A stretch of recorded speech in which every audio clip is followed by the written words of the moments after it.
دوستو آج ہم سورہ بقرہ کی تفسیر کی سیریز میں آیت نمبر 27 سے لے کر 29 کو اسٹڈی کریں گے، اور اس طریقے سے 20 سے 29 تک جس کے مخاطبین انسان ہیں، یعنی سائنسدان، ریسرچرز اور ہر وہ شخص جو اللہ کی اس حسین کائنات کو یا اپنے اندر موجود صلاحیتوں کو ڈسکور کرتا ہے، انسان کہلاتا ہے، ان سے ریلیٹڈ جو شروع کی آیات ہیں اس کو ہم کمپلیٹ کر لیں گے۔ تو اللہ 27ویں آیت میں کہتا ہے الذین، وہ لوگ جو ینقضون، اس کا روٹ ہے نون کاف دواد، جس کے معنی ہوتے ہیں ڈھا دینا، توڑ دینا، کھول دینا۔ اللہ قرآن میں کہتا ہے کہ وہ بوجھ یا ذمہ داری جس نے تمہاری کمر توڑ دی ہے، اس کے معنی عہد کر کے توڑنے کو بھی کہتے ہیں، کسی مسمار شدہ عمارت کے ملبے کو بھی کہتے ہیں۔ تو الذین، وہ لوگ جو ینقضون، توڑتے ہیں، عہد اللہ ہے، عہد اللہ کا، من بعد، بعد اس کے، میثاق ہی، ایک میثاق کرنے کے بعد، مضبوط کرنے کے بعد، یعنی وہ لوگ جو توڑ دیتے ہیں اللہ سے کیا گیا عہد، کسی چارٹر کے ہونے کے بعد، کسی عہد کے ہونے کے بعد۔ اور ہم جانتے ہیں کہ دائرہ اسلام میں داخل وہی ہو سکتا ہے جو اللہ تعالیٰ کے ساتھ ایک عہد کرتا ہے، ایک تجارت کرتا ہے، وہ یہ کہ انسان اپنی جان اور مال کو اللہ کی راہ میں قربان کرنے کے لیے ہر وقت تیار رہتا ہے تاکہ وہ ہمیشہ کی زندگی یعنی جنت کی زندگی پالے۔ لیکن جب انسان کو کوئی بڑا عہدہ یا حکومت مل جاتی ہے جہاں وہ انسانوں سے ممتاز ہو جاتا ہے، تو اس عہدے کے وقت بھی وہ ایک عہد کرتا ہے، ایک اوتھ لیتا ہے، لیکن جب وہ اس عہدے پر بیٹھ جاتا ہے تو وہ سب بھول جاتا ہے، اس دنیا کے عہد بھی بھول جاتا ہے، اور جنت کا کیا ہوا جو اللہ کا عہد ہے وہ بھی بھول جاتا ہے، اور دن رات فقط دنیاوی عیاشی اور اپنی نسلوں کے محلات بنانے میں لگ جاتا ہے۔ حقیقت یہ ہے کہ اب وہ ڈگمگا جاتا ہے کہ آخرت کی جنت کے چکر میں اس زندگی کی عیاشی کو کیوں ختم کر دیں، مرنے کے بعد شاید آخرت ہو یا نہ ہو، اس کی حقیقت کیا ہے، اس پہ وہ ڈاؤٹ آ جاتا ہے اس کے دل میں، کہیں ایسا تو نہیں میں خسارے میں چلا جاؤں۔ اس وجہ سے وہ کہتا ہے کہ جو یہاں زندگی مل گئی ہے اس کی عیاشی کر لی جائے، کیا فائدہ قوم کی فلاح و بہبود کرنے کے، فقط اپنے بچوں کی اور اپنی فلاح و بہبود کی جائے اور فل عیاشی کی جائے۔ آگے اللہ کہتا ہے وَيَقْطَعُونَ، اس کا مادہ ہے قاف توئیں عین، قطع کرنا۔ ہم کہتے ہیں نا میں نے اس سے قطع تعلق کر لیا، یعنی اپنا رشتہ میں نے اس سے توڑ لیا، وہ رشتہ جس کی وجہ سے میرا اس کا تعلق تھا اس رشتے کو ہی توڑ دیا۔ یہ لفظ ایسی چیز کے کاٹنے کے لیے بھی بولا جاتا ہے جس کو ہم دیکھ سکتے ہیں، یعنی کہ فزیکل اینٹیٹی ہو، کوئی ٹینجیبل اینٹیٹی کے لیے بولا جاتا ہے، اور اس چیز کے لیے بولا جاتا ہے جس کو ہم دیکھ نہیں سکتے، جو ٹینجیبل نہ ہو، یعنی کہ کسی چیز کو فزیکلی کاٹنے کے لیے بھی استعمال ہوتا ہے، اور کسی چیز کو اسٹریٹجیکلی یا آئیڈیولوجیکلی کاٹنے یا توڑنے کے لیے بھی یہ لفظ بولا جاتا ہے۔ آپ بھائی کو فزیکلی نہیں کاٹتے، بلکہ وہ رشتہ جس سے بھائی کا ملنا جلنا تھا وہی رشتہ آپ ختم کر دیتے ہیں۔ بالکل اسی طرح جب اللہ تعالیٰ سورہ مائدہ میں چوری کی سزا کے متعلق کہتا ہے کہ ان کے ہاتھ کاٹ دو، اس کا ایک معنی تو یہ ہو سکتے ہیں کہ ان کے فزیکلی ہاتھ کاٹ ہی دی جائیں، لیکن قرآن سمجھنے کے لیے کچھ پرنسپلز ہیں جو اللہ نے قرآن میں بتائیں، اور ان میں سے ایک پرنسپل ہے کہ قرآن کہتا ہے کہ اگر یہ انسانوں کی کوئی کتاب ہوتی تو اس میں اختلافات ہوتے، اور دوسری جگہ اللہ انسان کے لیے کہتا ہے کہ انسان کو وہی ملتا ہے جس کی وہ صحیح کرتا ہے، جس کے لیے وہ محنت کرتا ہے۔ اگر واقعی ہم چور کا فزیکلی ہاتھ کاٹ ہی دیں تو یہ انسان پھر کمانے کے قابل ہی نہیں رہے گا، اپنی صحیح کرنے کے قابل نہیں رہے گا، جو کہ قرآن کے معاشی نظام کے عین مخالف ہے۔ اگر آپ نے اس کا ہاتھ کاٹ دیا تو یہ باتھ روم بھی نہیں کر سکتا، یعنی کہ قرآن میں جو طہارت کا حکم ہے اس سے بھی یہ محروم ہو جائے گا۔ اب آتے ہیں دوسرے پہلو کی طرف کہ اگر یہ فزیکلی نہیں آئیڈیولوجیکلی یا اسٹریٹجیکلی کاٹنے کا حکم ہے تو چور جن چیزوں کو اپنا ہاتھ بناتا ہے چوری کرنے کے لیے ان تمام اسباب کو کاٹ دو۔ اس سے مراد ہوئی کہ آپ اپنا ایک ایسا نظام بنائیں کہ جس میں جو حکومتی ادارے ہیں، حکومت میں کام کرنے والے جو لوگ ہیں وہ چوری نہ کر سکیں۔ حکومتی عہدیدار جس طرح کرپشن کرتے ہیں وہ سب لوگوں کو آپس میں ملا کر ایک ظلم و کفر کا نظام نافذ کر دیتے ہیں، تو اس لیے کہا یہ گیا کہ ان کے لیے کوئی ایسا راستہ ہی نہ چھوڑو کہ یہ عوام کا پیسہ چوری کر سکیں۔ اس لیے آپ اس سے پہلے کی اگر آیت دیکھیں گے تو کافروں کا ذکر کیا جا رہا ہے، اور کافر کو اللہ خود قرآن میں ڈیفائن کرتا ہے کہ کافر اس کو کہتے ہیں جو اللہ کی کتاب کے مطابق حکومت نہ چلائے۔ لیکن چونکہ اسلام بادشاہت کی گود میں ہزارہ سال پلا بڑھا ہے تو انہوں نے قرآن کے ہر اس حکم کو جو ان پہ حکمرانوں پہ لاگو ہوتا تھا وہ بھی اپنے سے ہٹا کے بیچاری غریب عوام پہ ڈال دیا. یوں ایک عام غریب بھینس بھی چرا لے تو اس کے ہاتھ کاٹ دیے جائیں گے، اور حکمران ملک بھی بیچ دیں تو کوئی پوچھنے والا نہیں. جب مرضی چاہیں یہ آئینی ترامیم کر کے اپنی چوری کو بچا سکتے ہیں. کوئی نہیں جو ایسے اسباب پیدا کرے کہ ان کے ہاتھ ہی کٹ جائیں، ان کے وہ سارے ذرائع کاٹ دیے جائیں جن کے ذریعے سے یہ عوام کا پیسہ چوری کر کے اپنے محلات کھڑے کرتے ہیں. اور جیسا کہ میں بار بار کہتا ہوں کہ قرآن کی پرائمری ٹارگٹ آڈینس حکمران ہے. قرآن کا آبجیکٹو یہ ہے کہ حاکمیت اللہ تعالیٰ کی زمین پر نافذ ہو، اور اس مقصد کے لیے اللہ تعالیٰ نے ایک انسان کو خلیفہ بنایا، یعنی کہ کسی ایک کے پاس اختیار و اتھارٹی ہوتی ہے، اور اس کو کہا گیا کہ وہ کتاب کے مطابق حکومت قائم کرے تاکہ اللہ کی حاکمیت دنیا میں قائم ہو جائے. اور جو لوگ اللہ کی کتاب کے مطابق حکومت قائم نہیں کرتے ان کو کافر کہا گیا.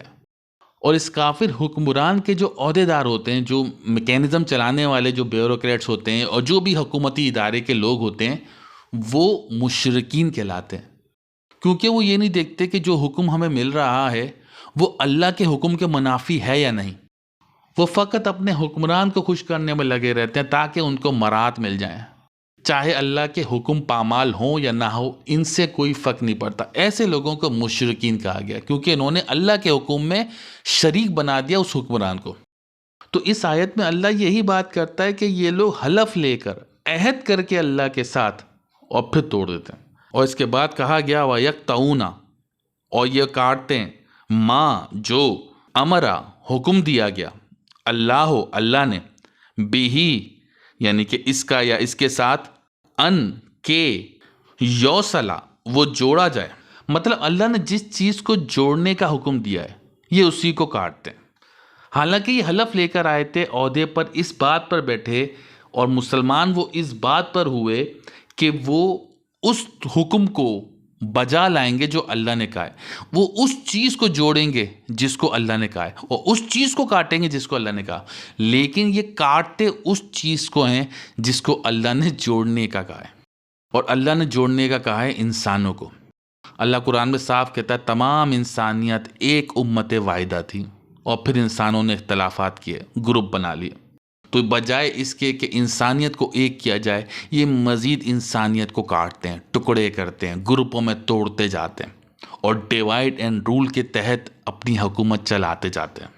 آگے اللہ کہتا ہے وَيُفْسِدُونَ، اور وہ فساد کرتے ہیں، فی الارض زمین میں، اولئک یہی لوگ ہیں، ہم الخاسرون جو گھاٹے میں، خسارے میں. پچھلی آیت میں فساد کو ہم نے اچھی طریقے سے ڈسکس کیا ہوا ہے، اس کا لنک آپ دیکھ سکتے ہیں. لیکن مختصراً فساد حکومت کرتی ہے. فساد کے معنی ہوتے ہیں نظام کو بگاڑ دینا. نظام کے پلڑے برابر ہونے چاہیے، لیکن یہ حکمران پلڑے بگاڑ دیتے ہیں.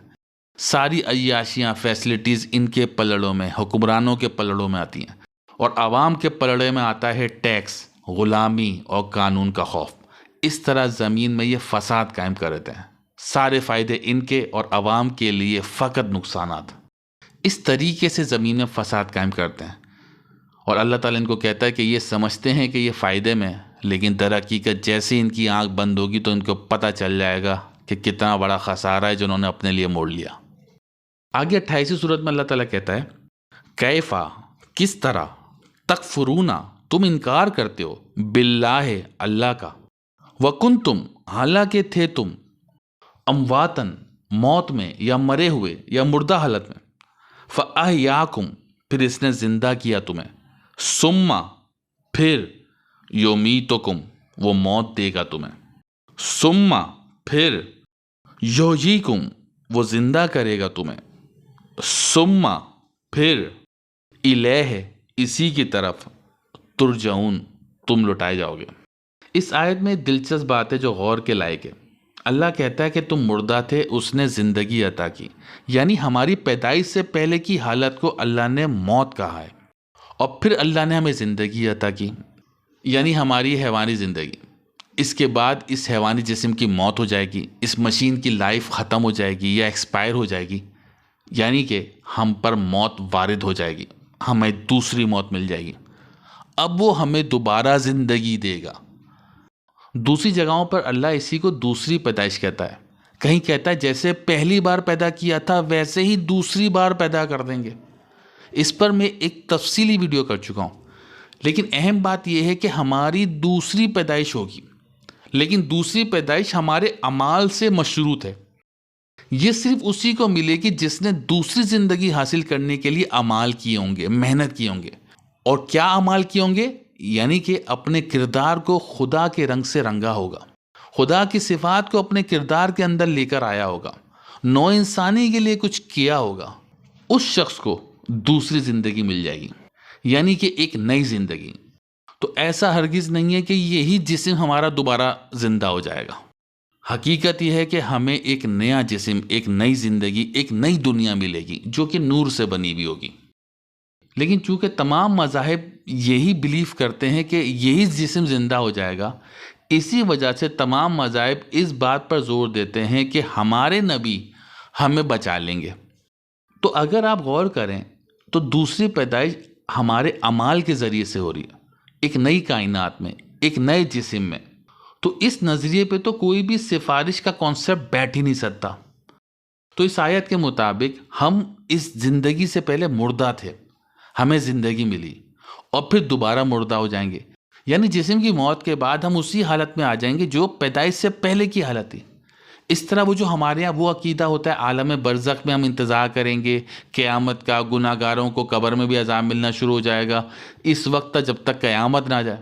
لیکن اس آیت میں جو اللہ بتا رہا ہے کہ ہم مردہ تھے، زندہ ہوئے، دوبارہ مردہ ہو جائیں گے، اس آیت سے بہت سی الجھنیں کلیئر ہو جاتی.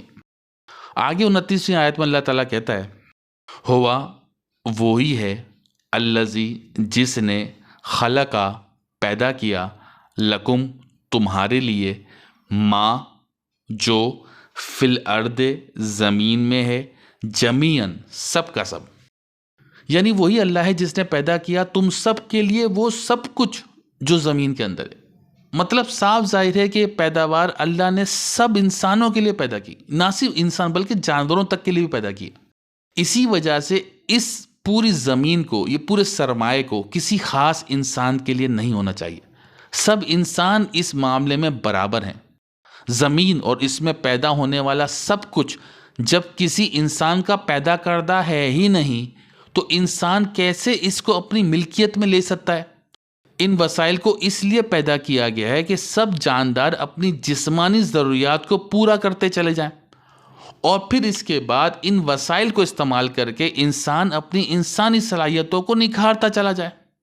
اور انسانی صلاحیتوں کے نکھارنے سے جو ویلتھ پیدا ہوگی، جو نئی نئی سہولیات، نئی نئی ڈسکوریز پیدا ہوں گی جیسے بجلی، گیس، بیماریوں کے علاج، ان اسباب کو پھر ہر انسان کے لیے اویلیبل ہونا چاہیے، کھلا رکھنا چاہیے. سوچنے کی بات یہ ہے کہ اگر اسی طرح سرمایہ دار طبقہ زمین کو اپنی ملکیت میں لیتا چلا جائے گا تو اگلے کچھ سالوں بعد تو پوری دنیا، پوری زمین کسی نہ کسی کی ملکیت ہوگی، اور جو اس ملکیت کو خریدنے کی طاقت نہیں رکھتا تو اس کا کیا حال ہوگا؟ تو زمین پر اسباب و وسائل پیدا کرنے کے بعد اللہ تعالیٰ کہتا ہے ثم پھر استوا. اس کا مادہ ہے سین واو یہ. اس کے معنی ہوتے ہیں کسی چیز کو اعتدال میں لے آنا، کسی چیز کو نکھارنا، سنوارنا، کسی چیز کا اپنی پوری طاقت تک پہنچ جانا. اس کے ساتھ ساتھ کسی چیز کا قصد و ارادہ کرنا یا متوجہ ہونا. تو ثم استوا، اس کے بعد وہ متوجہ ہوا، الی یعنی طرف، سماء آسمان کے، تو الی السماء آسمان کی طرف، فسوہن پس اس نے اعتدال پیدا کر کے بنا دیا انہیں سبع 7 سماواتن آسمانوں کو، وہوا اور وہ بکل ہر شیء چیز کا علیم علم رکھنے والا ہے. یعنی زمین کو ان نعمتوں سے نوازنے کے بعد اللہ نے رخ کیا آسمانوں کا اور انہوں نے اس میں اعتدال پیدا کرتے ہوئے، پروپورشنیٹ کرتے ہوئے 7 آسمان بنا دیے اور وہ ہر چیز کا علم رکھتا ہے. ایک بات اور ذہن میں رکھیں کہ قرآن میں سما کی جمع سماوات تو بار بار استعمال ہوا ہے، مگر ارض یعنی زمین کی جمع اردون کہیں استعمال نہیں ہوا. یہ تو کہا گیا ہے کہ 7 آسمان بنایا اور اس کی مثل زمین بنائی، لیکن زمینوں کا لفظ، جمع کا لفظ، اردون کا لفظ استعمال نہیں ہوا۔ یعنی کہ وہ جو ہمارا یہاں نظریہ ہے کہ جو یہ نیلا نیلا آسمان نظر آتا ہے یہ پہلا آسمان ہے، پھر اس کے بعد دوسرا آسمان ہوگا ایسا ہی بلکہ اس سے بڑا، اور اسی طرح کرتے کرتے 7 آسمان ہیں، تو یہ بات نہ تو قرآن سے ثابت ہوتی ہے اور نہ ہی سائنس سے۔